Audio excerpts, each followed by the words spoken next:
হলো সত্যেন্দ্রনাথ ঠাকুরের লেখা দেশের মাটি। মধুর চেয়েও মধুর আছে আমার সে এই দেশের মাটি।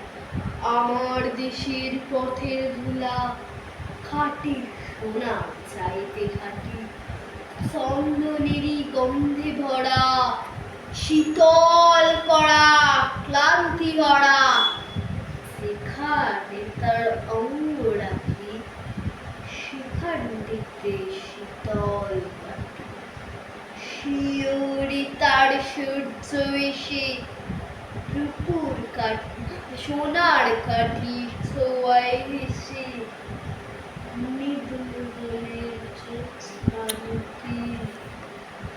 বুলায় পায়ে রূপোর কাঠি। নাগের বাঘের পাহাড়াতে হচ্ছে বদল দিন রাতে, পাহাড় তারে আড়াল করে সাগর সে তার ধোয়ায় পাটে।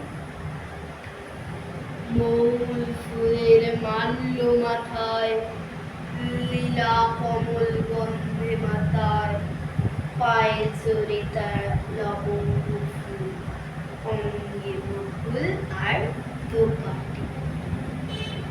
নারিকেলের গোপন কোষে অন্ন পানি জোগায় বসে, কোল ভরা তার কর্ণকুহানে আটটি শীষে বাঁধা আটি। সেই তোরে নীলকণ্ঠ আঁখি, সেই তোরে নীলকণ্ঠ পাখি, মুক্তি সুখের বার্তা আনে ঘুচায় প্রাণের কান্নাকাটি। নমস্কার।